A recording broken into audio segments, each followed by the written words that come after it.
Hello, I'm Off Track Wes, and this is day 6 of Fire Emblem February. In this video, I'll be talking about one of my favorite chapters in this series, Chapter 5 of Genealogy of a Holy War, Doorway to Destiny. So this video will have heavy spoilers if you haven't played the game yet, or have been able to dodge spoilers for this 1996 game. But you should play it. It's worth the effort, and it'll be one of the best experiences you'll get in this series, so be warned. Now that that's out of the way, I just want to make this clear. There will be no talk of cookouts, no talk of barbecues, no talk of grilling or roasting or heating up of any kind. It's just not funny, okay? It's just not funny. Fire Emblem Genealogy of a Holy War is simply amazing. In day 2's videos about maps, I talk about why maps are the most important thing in Fire Emblem. In it, the factor I brought up in what makes a great map for me is how it ties its gameplay and story together. And for Genealogy of a Holy War, Doorway to Destiny does this massively. It executes the overarching themes of the game, leaving the player to a stunning conclusion of the game's first act. Chapter 5 leaves the players in Fire Emblem's darkest hour with only just a spark of hope. Chapter 5 takes place in Western Chalice, starting at Castle Jackson. It has us go through Lublix Castle, through Yule Desert, and the Oasis Castle Panora until it reaches Veltamore, and then finally, Valhalla, the capital of Granville. Returning 3 years after Sigurd left Granville, in the prologue has this map work as both a homecoming for him and the player, a fitting climax. The game immediately pressures you from turn 1, with the sight of Sigurd's father Byron being chased by Axe Knights and Bone Knights. This, along with the several enemies forming wall on both sides of Jackson Castle and the villages that need to be saved, forces the player to divide their attention while they're also trying to save Byron, essentially adding a timer and making every decision count. It's also very easy for him to die, which makes sense because he had been running for several days. Though this is the first time we see Byron, there's a lot of emotional stakes because we love Sigurd. This is the guy who's being falsely accused of treason by his country, who lost his best friend in a pointless war, and whose wife, Deirdre, had been kidnapped and brainwashed. Sigurd, at this point in the story, is just a single father trying his best, but his sense of heroism and the conflicts around him put him in the position where he always had to keep fighting. If you are able to reach Byron on time, you get a sad goodbye between father and son, with Byron revealing what the player had likely been suspecting. Prince Kurth, who Sigurd and his dad are being accused of killing, was actually assassinated by Lords Reptar and Lunbard, who are manipulating the king to raise their stations. Byron had mustered just enough strength to reach his son with their family's holy weapon, the Trifing, and before passing, he told Sigurd his last hope, that their honor isn't forever tarnished. Now I briefly want to bring up the Fire Emblem 4 manga. If you're interested in reading it, you can skip on the timestamp below, but I wanted to bring this up to anyone who might not go out of the way to see it otherwise. In the manga by Osaru Mitsuki, in chapter 40, Byron is able to survive just a bit longer, enough for Sigurd and his friends to take him back to the main camp. After talking briefly and receiving the Trifing, Sigurd wants Byron to see his own son, so he leaves the room and scoops up Seliph and comes back to... It's honestly so depressing. After getting so beaten up by the world, Sigurd only wants one thing in that moment, and that's for Seliph and Byron to meet, and he can't even have that. After everything Sigurd has already been through, the loss of his father is a heavy one on top of it all. And going back to the game, the player doesn't really have time to deal with it either. You instead have to deal with several axe mounts and Andre, a Jungbi Lord, leading the Beige Ritter, a group of Bone Knights all wielding brave bows, which can be very threatening to units that don't have a good way of dealing with multiple attacks. The best way to deal with them though, is to take down Andre directly, as he's buffing his group with his 440 stars. Once you're able to get through the assault of both the Dozle and the Jungbi Lord's armies, all you have left to face is the exceedingly strong Lunbard. With his holy weapon Hell's Wrath granting him a total of 41 defense and Great Shield, Lunbard is arguably the hardest boss of the first generation, with very few units able to even touch him. But you have your own holy weapons as well.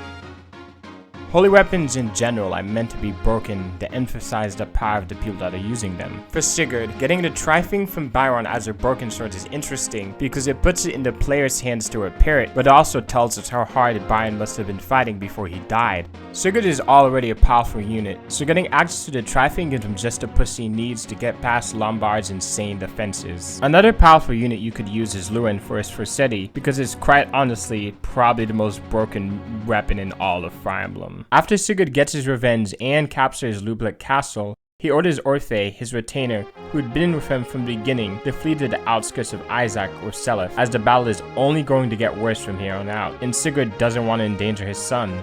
Orphe only agrees to go if Sigurd promises to return to the both of them, so he does, and Orphe takes baby Seleth and leaves with Shannon, who's taking Aerith's children alongside them. Orphe is a very important character. I mentioned in Hubert's video about loyal retainers, but to bring it up here, Orphe fits very well as an audience surrogate. Sigurd is on the older side for Fire Emblem main characters. He's more mature than our usual lords, and is someone we can look up to. In that way, we see him the same way Orphe does, idealizing his sense of chivalry. He's pretty much Sigurd's younger brother. Orphe is in the background in the game though, in menus for promotions, and comments at the store at only a few points, but his presence is always a welcome one. And once he's gone, living with Seleth, for the first time since the beginning of the game, Sigurd is without family, though he still does have his comrades in arms. Once Orphe and Shannon leave, a conversation between Sigurd and Ira, Shannon's auntie, occurs. All the way back in Chapter 1, Sigurd took Ira and Shannon, the Prince of Isaac, who had both fled from losing the war between Darnase and Granville, into his army, vowing to protect them and deliver them home. This is an act of compassion he did not need to do. In present time, Sigurd questions why Ira didn't leave with her nephew, and she replies that she would always regret leaving Sigurd and his army if she left him now, and that she'd already trained Shannon to fight and defend himself if need be. This is also a situation about honor. When Sigurd and Ira first met, they respected each other through a shared sense of honor. Sigurd's honor as a knight and Ira's duty to her nephew. They made a vow of trust not to betray each other, and now Ira's vowing to continue to fight alongside Sigurd until the bitter end. There's a sense of irony in the friendship between Ira and Sigurd, because their nations were at war with each other, and now they're fighting alongside each other. This carries over in the friendship between Orphe and Shannon, who are only just children, pulled into a world of conflict that's bigger than them. The strength of the connection between the choppy lords and the Alsatian royalty gives a glimmer of hope for the future of Drug Drill. That hope almost continues when you see Kron and Eflin, Sigurd's brother-in-law and sister, finally return with reinforcements on their side.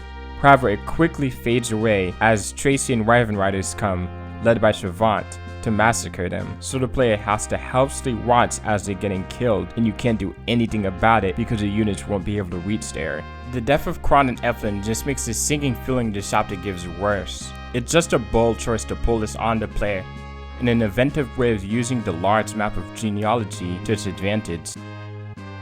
Going through the rest of the desert is very difficult due to the terrain, which makes it feel like your units are dragging themselves to the finish line, and the fire mages who are literally raining hellfire on top of you. Aaron's, your only flyer, is definitely needed to deal with them efficiently. Your mountain units are also going to struggle when it comes to fighting, because those same Raven Riders with Horse Slayers are coming to attack you. They could do serious damage to anyone who's mounted and isn't tanky. Your holy weapon users, archers, and even mages will be very helpful in defeating them. Once you do defeat them and take Panora Castle, Sigurd finds out about the fate of Kron and Eflin, and he takes it about as well as anyone who's taken every possible loss can. Afterwards, your final support conversations between your army's married couples will appear. Some of these range from being funny, like Alec and Sylvia's.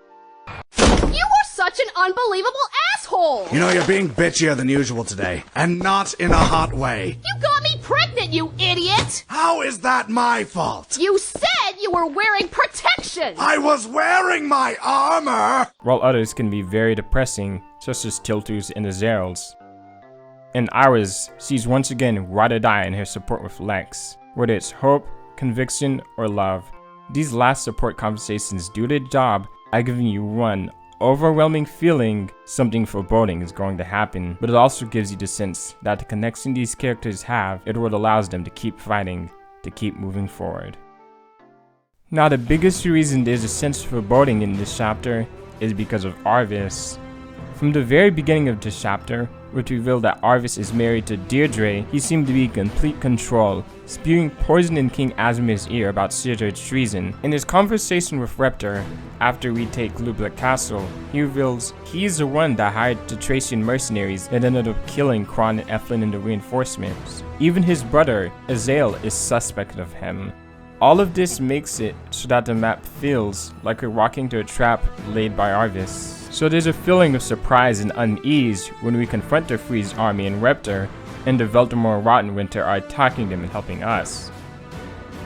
Don't be mistaken though, Reptar is still a disgustingly annoying boss. Once again, your holy weapon users are going to be violent being them, and units that could take a magical hit will also be able to do some damage here if they can get past this high void. Reptar fits well as a final boss though, being the main conspirator and a threatening enemy, and it's especially good for Sigurd to get his revenge.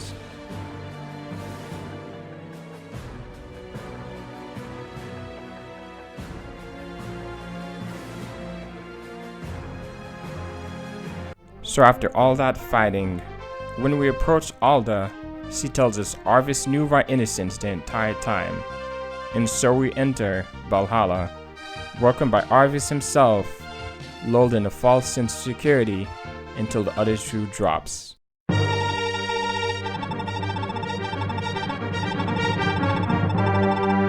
Just as you felt the entire map, everything leading up until this moment all happened on the palm of Arvis's hand. To create his kingdom, he took advantage of the situation, manipulated the other scheming lords of Granville, and outfoxed everyone. Arvis was in control of almost everything except Deirdre.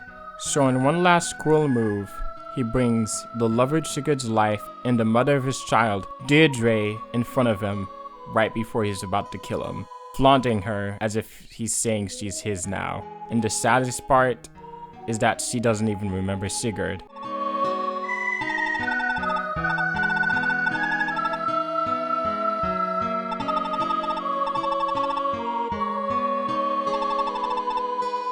And just like with Kron and Eflin, we the players are helpless, as Veldemort's army pours down fire on the characters we come to know and love, ending their tales. Everything about Doorway to Destiny has a feeling of finality to it. The overwhelming pressure of the stakes, facing the conspirators who slandered Sigurd's family name, the prominence of holy weapons, and the ever-growing sense of dread. In Fire Emblem, we're so used to seeing our heroes fated for victory, seeing our lords and knights become heroes that defeat dragons. When we typically roll credits, it's like our characters' names are being etched into history. Not in this story though, there was no dragon to defeat. Here instead, we see the faces of our fallen comrades, lost to the fated end.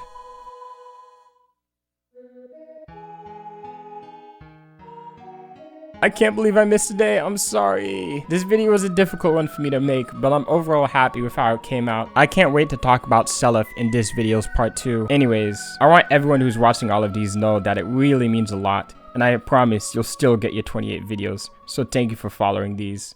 Please, if you do have an idea for a video you'd like me to do, type it in the comments and I'll take a look at it. Like the video and subscribe too. Have a good one.